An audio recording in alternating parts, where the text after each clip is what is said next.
Juice అమ్ముతున్నావా? హ్మ్. ఫ్రీనా? డబ్బులు లేవా? ఫ్రీ అయితే నాకు 2 గ్లాసులు కావాలి. ఇస్తావా? హలో హాయ్ నమస్తే అండి. వెల్కమ్ బ్యాక్ టు నేను మీ నాని. ఇలాంటి ఆడవాళ్ళు కూడా ఉంటారా అంటే ఎలాంటి వారు అని మీరు అనుకోవచ్చు. ఇలాంటి వారేనండి. వీళ్ళ గురించి ఒక్క మాటలో చెప్పాలంటే వీళ్ళు చాలా అమాయకులు అని, లోకజ్ఞానం తెలియని వాళ్ళు అని చెప్పొచ్చు. వీళ్ళు ఇంట్లో మంచిగా ఇంటి పని, వంట పని ఒక్క చేత్తో చేసుకుపోతారు. పిల్లల్ని, అత్తామామల్ని, బంధువుల్ని, చుట్టపట్టాలందరినీ కలుపుకుపోతారు. ఏ దూరపు చుట్టమో, దగ్గరి బంధువు ఇంటికొచ్చారనుకోండి, మంచిగా పలకరించి, వచ్చిన వాళ్లకు నచ్చింది వండి పెట్టి, సకల మర్యాదలు చేసేస్తారు.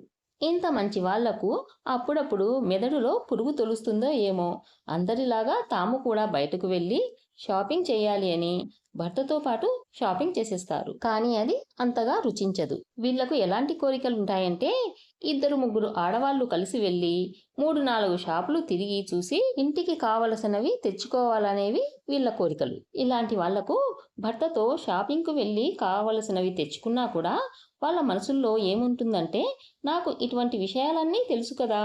అంతేకాకుండా భర్తతో బయటకి వెళ్ళినప్పుడు ఇన్నేళ్ల నుంచి నేను చూస్తున్నాను, ఆ మాత్రం నాకు తెలియదా, నాకు అన్ని విషయాలు తెలుసు అని ఎప్పటికప్పుడు నిరూపించాలని అనుకుంటుంటారు. అంతెందుకు, ఒక మంచి ఎగ్జాంపుల్తో చెప్తే తెలుస్తుంది. ఇది జరిగిందే, మీకు చెప్తే మీరు కూడా తెలుసుకుంటారు అని చెబుతున్నాను. మొన్న నేను ఊరెళ్ళినప్పుడు మా ఫ్రెండ్ వాళ్ళ కోడలు, ఆ అమ్మాయి పేరు సంధ్య, చూడడానికి అందంగా ఉంటుంది. చాలా మంచి పిల్ల. ఇంట్లో ఇరుగు పొరుగుకు చుట్టాల్లో కూడా అందరికీ తల్లో నాలుకలా ఉంటుంది. ఏ పెళ్లిళ్లలోనో పేరంటాలలో కూడా తాను ఉంటే బాగుంటుంది అని అనుకునేంతగా అందరికీ నచ్చుతుంది తాను. ఒకరోజు ఏం జరిగిందంటే, ఇంట్లో ఉండే మిక్సీ పాడైపోయింది. భార్యాభర్తలు ఇద్దరు కలిసి వెళ్ళి తెచ్చుకుందామని అనుకున్నారు. కానీ ఆ రోజు కుదరలేదు. సరే ఇంకో రోజు అని అనుకున్నారు. ఆ రోజు కూడా కుదరలేదు. ఇప్పుడు వెళ్దాం, అప్పుడు వెళదాం అని అనుకుంటూనే నెల రోజులు గడిచిపోయాయి. ఒకరోజు ఈ అమ్మాయి భర్త ఆఫీస్ పని మీద వేరే ఊరెళ్ళి 1 వారం ఉండాల్సి వచ్చింది. ఇంట్లో ఉన్న ఈ సంధ్యకు ఏం తోచక పక్కింట్లో ఉన్న తన ఫ్రెండ్తో పిచ్చాపాటి మాట్లాడుతూ ఇంట్లో ఉన్న మిక్సీ పాడైపోయిన విషయం గుర్తు చేసుకుంది. అది విన్న ఆ పక్కింటి అమ్మాయి ఏం చేసింది, మిక్సీయే కదా, సరే ఇద్దరం కలిసి బజారుకెళ్ళి తెచ్చుకుందాం, అయినా ఒక మాట మీ ఆయనతో ఫోన్లో మాట్లాడి కనుక్కో, తెచ్చుకోమంటే ఇద్దరం వెళ్ళి తెచ్చుకుందాం అని అంది. ఈ సంధ్య వాళ్ళ ఆయనకు ఫోన్ చేసి, మిక్సీ పాడైపోయి చాలా రోజులైంది కదా, పక్కింటి అమ్మాయితో కలిసి వెళ్ళి తెచ్చుకోనా అంది. ఆమె భర్త ఏవో 2-3 కంపెనీల పేర్లు చెప్పి, అవి ఉంటే తెచ్చుకో, వేరే వద్దులే, ఆ కంపెనీ పేరున్నవి మాత్రమే తెచ్చుకో అని అన్నాడు. ఇంకేముంది, ఈ ఆడవాళ్ళిద్దరూ తొందరగా రెడీ అయ్యి ఆ బీరువాలో ఉన్న ఒక 15,000 రూపాయలు హ్యాండ్ బ్యాగ్లో పెట్టుకొని షాప్కెళ్లారు. ఎక్కడ ఆఫర్లు బాగుంటే అక్కడ కొంటే డబ్బులు మిగిల్చుకోవచ్చు అని చెప్పేసి ఓ 10 షాపులు తిరిగారనమాట. అందులో ఒక షాప్లో మిక్సీ బాగా నచ్చింది. అందులోనూ అది ఆఫర్లు కూడా వాళ్ళకి నచ్చాయి. వాళ్ళ ఆయన చెప్పిన కంపెనీ పేరే ఆ మిక్సీ మీద ఉంది. ఇంకేముంది, ఆఫర్లో తక్కువ వస్తుందని చెప్పేసి మిక్సీ తీసేసుకుంది ఈ సంధ్య. అప్పటికి ఆ షాపతను కూడా చెప్తూనే ఉన్నాడు, ఆఫర్లు లేని మిక్సీలు కూడా చాలానే ఉన్నాయి, ఒకటికి 2 సార్లు చూసి కొనుక్కోండి, మళ్ళీ రిటర్న్ తీసుకోము అని. కానీ ఈ ఇద్దరికి ఆఫర్లో ఉన్న మంచి కంపెనీ మిక్సీ 10,000కి తీసుకొని ఇంటికిచ్చారు.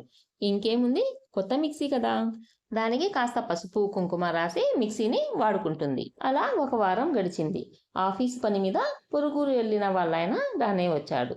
ఈ అమ్మాయి సంధ్య కొత్త మిక్సీని చూపించాలని ఎంతో ఆత్రంగా ఎదురుచూస్తుంది.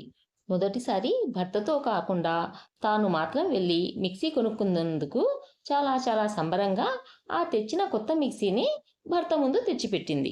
ఆయన ప్రయాణపు బడలికలో ఉన్నాడో ఏమో మరి, కంపెనీ పేరు మాత్రం చూసి, సరే మంచి కంపెనీ మిక్సీ, అందులోనూ ఆఫర్ కాబట్టి తక్కువకు వచ్చుంటుందిలే అని చెప్పేసి అంతగా పట్టించుకోలేదు. అలా ఓ 3 నెలలు గడిచాయి. ఈ మిక్సీ మాత్రం బాగానే పనిచేస్తుంది, బాగానే తిరుగుతుంది. ఒకరోజు సంధ్య వాళ్ళ అక్క వచ్చి ఉండి వంటింట్లో అక్క చెల్లెళ్ళిద్దరూ ఆ మాట ఈ మాట మాట్లాడుతూ మిక్సీ వైపు చూసి, ఏమే సంధ్య, కొత్త మిక్సీ కొన్నావా, ఒక్క మాట కూడా చెప్పలేదే, మంచి కంపెనీ మిక్సీ, ఎంత పడిందేంటి అని అడిగింది. దానికి సమాధానంగా సంధ్య, ఆఫర్ ఉంటే కొన్నానక్క, 16,000 రూపాయల మిక్సీ 10,000కే వచ్చింది అని సంబరంగా చెప్పి మిక్సీని తెచ్చి అక్క ముందు పెట్టింది. మన ఆడవాళ్ళం అంత ఈజీగా తక్కువ ధరకే వస్తువు వచ్చిందంటే ఊరుకుంటామా?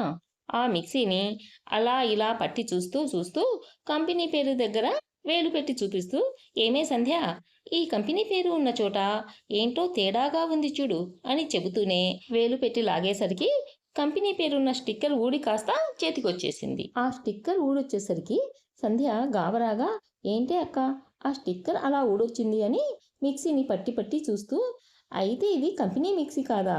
కంపెనీ పేరు మిక్సీ మీద ఉంటే అసలు ఊడి రావడం ఏమిటి అని ఆశ్చర్యంగా అడిగింది. మిక్సీ మీద కంపెనీ పేరు ఉంటే అది మిక్సీకే స్టిక్ అయి ఉంటుంది, కానీ దీని స్టిక్కర్ ఊడొచ్చింది అంటే ఇది బ్రాండెడ్ మిక్సీ కాదు అని ఇద్దరికీ తెలిసిపోయింది. భర్తకు తెలిస్తే కోప్పడతాడని చెప్పేసి సంధ్య వాళ్ళక్కను వెంటబెట్టుకొని ఆ మిక్సీని తీసుకుని ఆ షాప్ దగ్గరికి వెళ్ళింది. ఆ షాప్ మూసేసి లేదు, అదృష్టవశాత్తు తెరిచే ఉంది.